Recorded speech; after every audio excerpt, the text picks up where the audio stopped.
Sky Squad, we are back in the building, baby. And I just got a question for y'all. Have you had a chance to pick up Shaunie O'Neal's new book? Have you heard anything about it? Well, we're going to be talking about some things that she said about Shaquille O'Neal in that book. And then we got another interesting little connection to Shaquille O'Neal. And then we got Bravo's Andy Cohen responding to a lot of the allegations surrounding him. So we're going to get into all of that. But before we do, guys, of course, I got to tell you about the Bali trip. It is on and popping from September the 25th through October the 1st. Okay. We are down to 7 spots. Yes, we have 7 spots left. So if you are interested, definitely tap into the link in the description of this video. And of course, be sure to pre-order my book, The Wickedest Wives, book 2 in the series. It's called A Vicious Reality, and it will be out next Tuesday. All right, so let's get into the doggone tea, shall we? So Shaunie is revealing that she don't know if she was ever really in love with Shaquille O'Neal. She says it was more about the idea of building a life together.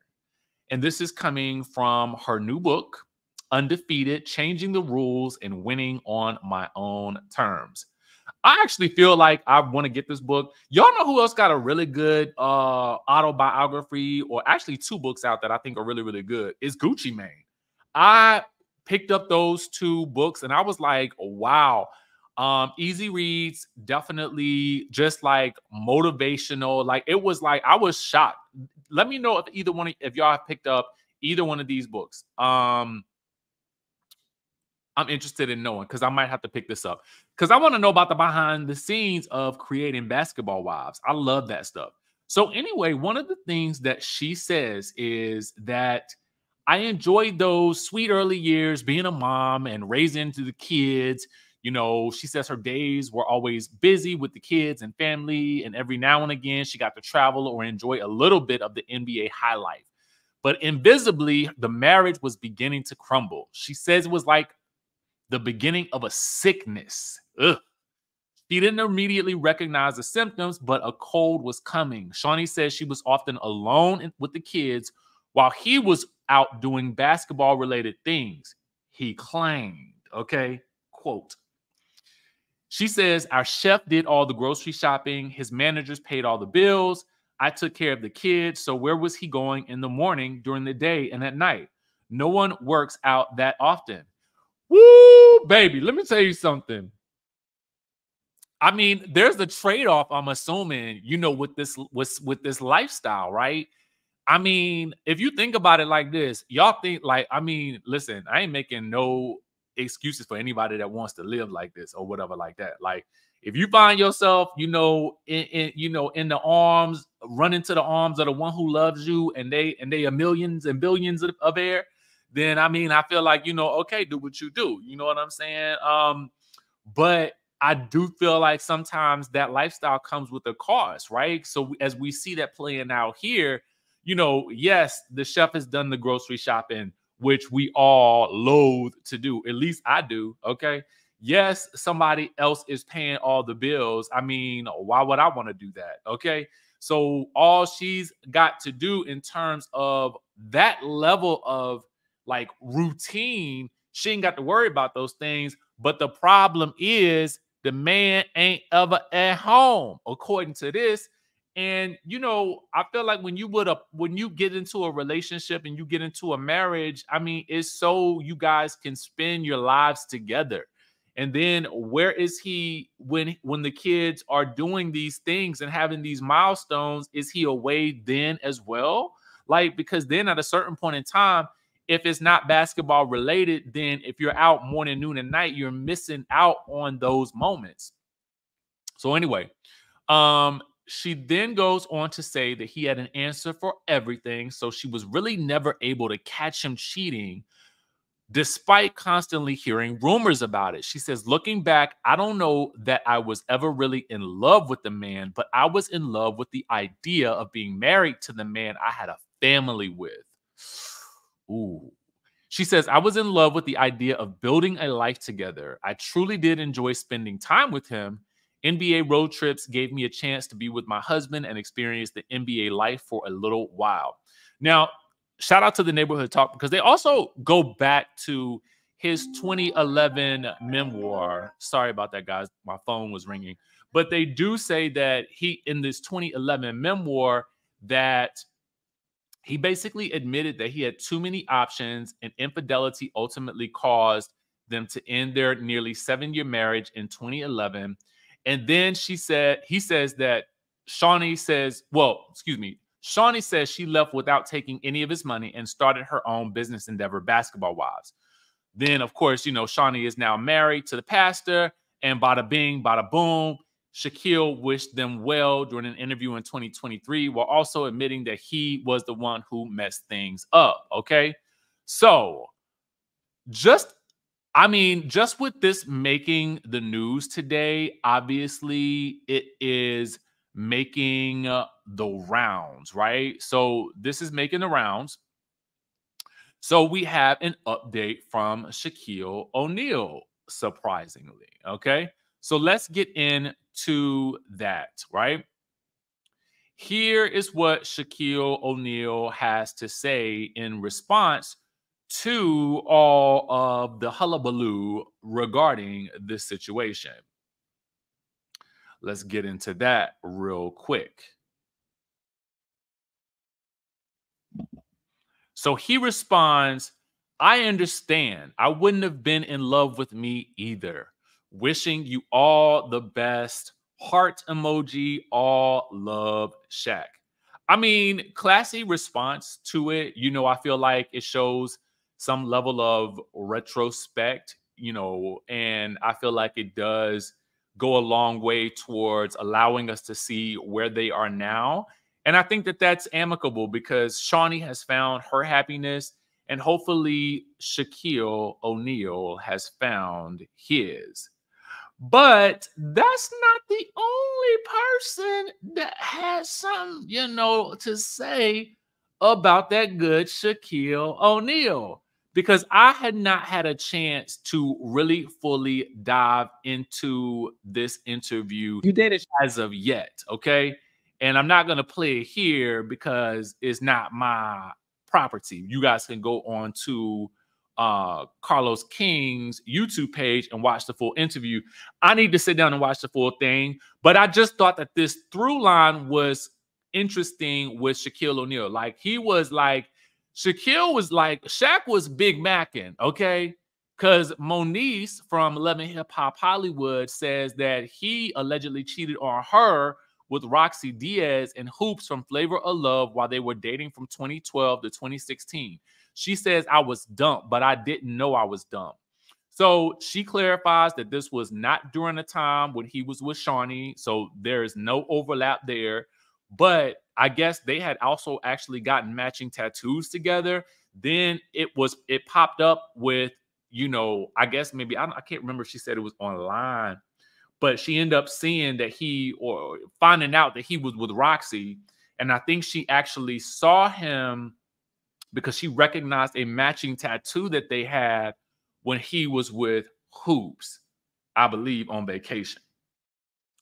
So I was just like, I mean, the interconnectedness of Shaq with these ladies in the industry is very interesting. Couple with that, the notion that he was also friendly, okay, allegedly with Brittany from this past season of Basketball Wives. And it just makes for an interesting situation. Listen, people when they single, right? I mean, you date who you want to date. Life is life in it. You know what I'm saying? I'm not shaming nobody's game at all. But it's just interesting to see these connections play out, in the world of entertainment. And it's like, it makes you wonder if certain like athletes and celebrities just like to date other celebrities and athletes. Maybe because they understand the lifestyle. Maybe that's it. All right. So let's get into the Andy Cohen of it all, because he is responding to a lot of what is going on, and he is doing so with the Hollywood Reporter. Now, we're going to give you guys some of this story from that's been posted on Bravo's Snark side. So if you really want to get into the nitty gritty, obviously visit the Hollywood Reporter, or you can get some of those snapshots here. But the title of the article reads, Andy Cohen finally speaks out on Real Housewives Reckoning. He says it's hurtful, but I have no regrets. Now, the subtitle reads that ex-Bravo stars are hurling charges and lawsuits. Leah McSweeney, Brandy Glanville. I mean, there's even been some things said by, Bethany Frankel with this reality reckoning, okay? And at one point in time, Nene had not so nice things to say about him as well. But anyway, over alleged sexism, racism, and abuse on set, okay? The stuff abuse on set. But the network's Golden Boy says he's having the time of his life celebrating 15 years as the host of Watch What Happens Live. So they talk about how he's been dealing with the good and the bad, okay? And he's previously only had to deal with, had the good fortune to poke at like scandal, right? Because there's been a harassment lawsuit filed by two of his former housewives stars alleging sexism on the set, among other charges. There have been accusations of stuff abuse, as well as alcoholism. Well, not alcoholism, but alcohol abuse and instances of on-set racism. Okay, we knew about that from I think Nene Leakes's paperwork. Okay. So apparently he's kind of constrained from being able to really dive too deep into things, of course, right, by his lawyers. But they say you get the feeling from him from his sometimes uncharacteristically taciturn demeanor that it's a subject he'd rather not discuss anyway. Still, he sits on his park bench for a couple of hours on this April afternoon for the first time, answering questions about the accusations, as well as some about his dating life, his decision to have kids, and what it means to be the only openly gay man on late night TV. All right. So it says some critics have complained that you and Bravo have been slow to adapt in some ways. Ebony K. Williams, the first Black New York housewife, says she encountered pervasive racism on the show. So Andy's response is like, I can't speak to her particular experience, and I'm no longer in charge of programming decisions there, but I'm proud of all the work that Bravo has put into making their shows more representative of the country's demographics. George Floyd was an important cultural shift that forced us to look at all of our programming, and Bravo made it a mandate to diversify its shows. I mean, they had a show, Summer House, that was like a bunch of white people in the Hamptons. Southern Charm was a bunch of white people tomcatting in Charleston. They thought, why are a lot of the shows so segregated? They decided that there needed to be more representation across the dial, and they did it. Okay. I mean, some people could say that it's to mixed effect, but I guess something is better than nothing. Brandy Glanville and Caroline Manzo have both complained about sexual harassment, and Leah McSweeney told Vanity Fair that ratings mad producers had hid liquor bottles on the set and sabotaged her sobriety. And they asked, are these isolated complaints or symptoms of a larger problem? He says, unfortunately, I can't talk about some of these things, of course. He says, what I'll say about the alcohol is that we have so many sober people and people who have gotten sober on the show, like Countess Luann. We have people who've never had a drink during their entire run in the show. Jill Zarin, Candy Burris, Heather Dubrow will have an occasional glass of champagne. So sure, there are people who drink. There are many people who never drink. We don't force anyone to do anything, but no one is secretly hiding liquor bottles on set. That's ridiculous. We've been supportive of people's sobriety. I can only really talk from my own experience with that. And for me, I felt like when I was doing my show, it was my choice whether or not to drink. Nobody was handing me alcohol, but I wasn't on a show that dealt with, an ensemble cast where the main source of TV is really the drama inherent in the cast. So I really can't speak to that. Then they say, but Bravo wouldn't be the first network to use liquor to gin up some drama. He says, we don't need to gin up drama. Have you seen Ramona Singer on a random Tuesday at 1 p.m.? Have you ever run into Lisa Rinna at noon? Lisa Rinna does not need a glass of rosé in order to tell you exactly how she's feeling. Margaret Joseph only drinks Diet Coke, and the truth is canon wherever she goes. I don't think Teresa Giudice would say that it was the red wine that caused her to flip that table. We start filming the reunions at 6 a.m. for God's sake. Now, with reality stars calling for there to be a union, and his old friend Bethany leading that charge, and how housewives have made Bravo millions, shouldn't they be paid as much as actors? He says, I have a lot to say about that, but I need to make clear that I'm speaking as an independent producer. This is not Bravo speaking. This is my take on it. If you look at shows like American Idol, Survivor, The Bachelor, or the below deck people, 90% or more of the reality stars on them are for one season or less. Also, acting is a full-time profession. You don't go to school to be a reality star. Reality stars typically have other jobs. They're bar owners, they're designers, they're doctors. I think the way that Bravo pays people is that it's a buyout. They're buying them out for a show that can be distributed in certain ways, and the longer you stay on, the higher your salary gets. And salaries for people who have been on a long time are really high. Look, you're not drafted into the Real Housewives. Either you want to be on the show or not, and you either see it as having some greater benefit for you or not. You have a business you're trying to launch, a music career you're trying to launch, you want exposure, and so you say, okay, I'm going to look for this for the long game and maybe parlay my exposure onto the show into other lucrative opportunities, and many of them do just that.